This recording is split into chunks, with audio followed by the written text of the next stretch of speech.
Number 8, 7 number rule तक पिछले part में कवर हो चुके हैं। अब थोड़ा सा आगे बढ़ते हैं। दो सेंटेंस आपके सामने रखें, दोनों सेंटेंस गलत हैं। थोड़ा ध्यान अपना दिमाग लगाओ, फिर मैं रूल के साथ समझाता हूं आपको, है ना। The innocent prisoner demanded for justice, the innocent prisoner requested for justice. इस बेचारे प्रिजनर ने, कैदी ने डिमांड की जस्टिस की या रिक्वेस्ट की, न्याय की, जस्टिस की। अब देखो इस रूल को समझते हैं। सबसे पहले आपको काम करना है सेंटेंस को ब्रेक करने का, ठीक है ना। देखो डिमांड यहाँ पे आपकी वर्ब है, वर्ब की सेकंड फॉर्म। डिमांड किसने की? प्रिजनर ने। प्रिजनर हो गया आपका सब्जेक्ट। प्रिजनर था इनोसेंट, बड़ा ही बेचारा, है ना। तो इनोसेंट हो गया एक एडजेक्टिव प्रिजनर को मॉडिफाई करने के लिए। फॉर प्रीपोजिशन है, इसका ऑब्जेक्ट है जस्टिस, है ना। दूसरे सेंटेंस में भी ऐसा ही है। रिक्वेस्टेड आपकी वर्ब है, प्रिजनर आपका सब्जेक्ट है, इनोसेंट एक एडजेक्टिव है, फॉर प्रीपोजिशन और जस्टिस उसका ऑब्जेक्ट है। अगर आपने इतना समझ लिया तो ये रूल आपको समझ में आ जाएगा। अब देखो रूल क्या कहता है। कुछ हमारे पास ऐसी वर्ब्स इंग्लिश में जो अपने बाद कभी भी कोई प्रीपोजिशन नहीं लेंगी। इन वर्ब्स को हम बोलते हैं ट्रांजिटिव वर्ब्स। इन्हीं में से दो वर्ब्स हैं। फॉर एग्जांपल पहली है डिमांड और दूसरी रिक्वेस्ट। मैं आपको लॉजिक के साथ समझाऊंगा क्यों प्रीपोजिशन नहीं लगता है। पहले आप समझो कुछ ऐसी वर्ब्स इंग्लिश में जो आपको ध्यान रखनी है, जिनके बाद में कभी भी कोई प्रीपोजिशन नहीं आएगा। दोनों केस में यहाँ प्रीपोजिशन लगा हुआ है फॉर और फॉर। अगर मुझे इन सेंटेंसेस को सही करना है तो मुझे एक छोटा सा काम करना है, यहाँ से भी फॉर को निकाल देना और यहाँ से भी फॉर को निकाल देना है। समझ गए ना। अब समझो फॉर वाला आया कैसे। आपके दिमाग को लगेगा कि फॉर आना चाहिए। आपके दिमाग को ऐसा क्यों लगता है? क्योंकि इन वर्ब्स के सिनोनिम्स ऐसे हैं जिनके बाद में फॉर आता है। जैसे डिमांड और रिक्वेस्ट को आप आस्क फॉर बोलते हैं। आस्क फॉर करना और डिमांड करना और रिक्वेस्ट करना एक ही बात है। आस्क के बाद में तो फॉर लगेगा, लेकिन डिमांड और रिक्वेस्ट ट्रांजिटिव वर्ब्स है, अपने बाद में फॉर नहीं लेती। इस सेंटेंस को एक और तरीके से लिखा जा सकता है, the innocent prisoner asked for justice. समझ गए ना। अब यहाँ पे फॉर लगना बिल्कुल ठीक है, इसको निकालने की जरूरत नहीं है। अब इस रूल को आपने समझ लिया, इसको थोड़ा डिटेल में देखते हैं। ऐसी कौन सी वर्ब्स हैं और इस तरह से वो बिहेव क्यों करती हैं, है ना। आ जाओ। ये ऐसी वर्ब्स हैं इनके बाद में कभी भी आपको प्रीपोजिशन यूज नहीं करना है। आपकी स्क्रीन पे एक एक करके सारी वर्ब्स आएंगी, एक बार उनको ध्यान से देखो, फिर मैं समझा दूंगा कैसे इनको याद रखना है। देखते जाओ। रीच है, कंप्राइज है, रिजेंबल है, रजिस्ट है, थैंक है। किसी को थैंक यू बोलना हो, है ना। आई थैंक टू यू नहीं, आई थैंक यू।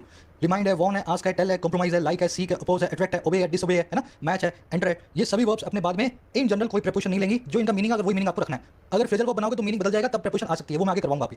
अब ये वर्ब आपने देखी सारी सारी। अब समझो इन वर्ब के बाद में कभी भी प्रीपोजिशन क्यों नहीं आता। देखो आप जिस चीज की डिमांड करते हो, वर्ड से उसका रिप्लाई करके उस चीज को आप लिखोगे। ये वो भी ऐसी है जो सीधे सीधे अपना ऑब्जेक्ट लेगी। अगर आप किसी चीज की मांग कर रहे हो तो डिमांड के बाद में वो मांग को लिखें, आई डिमांड 500 रुपीज। ऐसे रिक्वेस्ट के साथ में, ऐसे ही धन्यवाद बोलने के साथ में, ऐसा ही ऑर्डर देने के साथ में, आई ऑर्डर्ड अ पिज्जा। मैंने एक पिज्जा को ऑर्डर किया तो I ordered for a pizza नहीं आएगा। अब इन वर्ब्स को याद करने की ट्रिक भी है। इनमें से ज्यादातर आपको याद हो जाएंगी रीडिंग करते करते, लेकिन कुछ वर्ब्स हैं जो थोड़ी सी ट्रबल देने वाली है ना, मैंने उनको अलग ले लिया। जैसे डिमांड और रिक्वेस्ट है ना, इनके बाद में फॉर नहीं आता, लेकिन इनका एक कंफ्यूजिंग सिनोनिम है आस्क, उसके बाद में फॉर आता है। समझ लो मेरी बात को। तो डिमांड और रिक्वेस्ट में तो फॉर के बिना लग जाएगा, लेकिन आस्क के बाद में फॉर आएगा। आप इन 14 वर्ब्स को अलग ले लो ताकि आपको इनका डिफरेंस पता लगे, है ना। सीक का मतलब होता है किसी चीज को ढूंढना, और लुक फॉर करना भी यही होता है। तो लुक फॉर तो ठीक है, लेकिन सीक फॉर कभी भी नहीं लिखा जाता।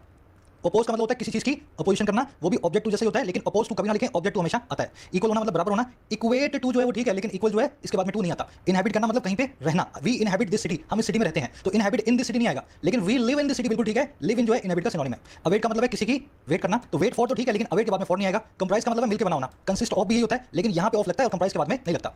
ओबे और कंप्लाई विद एक ही बात है, लाइक और अप्रूव भी एक ही बात है, अमाउंट टू और टोटल भी एक ही बात है। अब देखो answer, he answered my question and he replied to my question, दोनों ठीक है, लेकिन he answered to my question ये गलत है।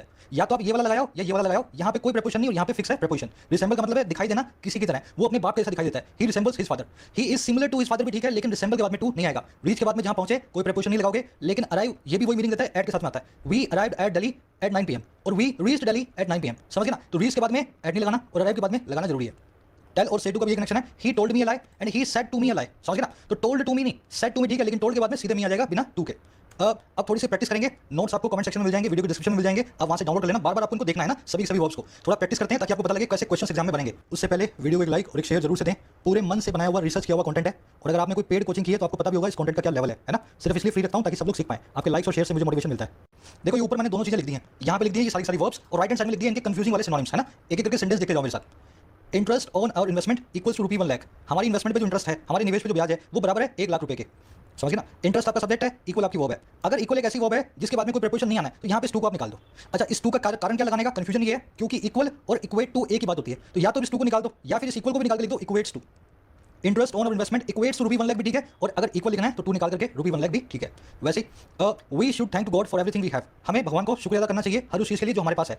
वी शुड थैंक आपकी वर्ब है, वी सब्जेक्ट है। अगर थैंक तुम्हारी वर्ब है तो थैंक के बाद में कभी भी टू नहीं आता। आप देख सकते हो यहाँ पे मैंने लगाया हुआ कहीं थैंक को, हाँ है ना। तो क्या करना है, सीधा सा काम, we should thank God for everything we have, है ना। टू को निकाल देंगे। अच्छा, थैंकफुल के बाद में टू आता है, we should be thankful to God for everything we have. ऐसा हो सकता है, बस यहीं से हमने इस वाले टू को इमेजिन किया हुआ है जो कि गलत है। अच्छा, एक और सेंटेंस देखते हैं। Do not wait for me as I might be late. मेरे लिए इंतजार मत करना, है ना। अवेट मत करना मेरे लिए मेरी राह मत देखना क्योंकि मैं लेट हो सकता हूं। अब देखो आप वेट फॉर तो लगाते हो वो ठीक है, लेकिन अवेट के बाद में फॉर को निकालेंगे, आप लिखेंगे do not await me as I might be late. और अगर आपको फॉर लगाना है तो आप भले लिखें wait for, do not wait for me as I might be late.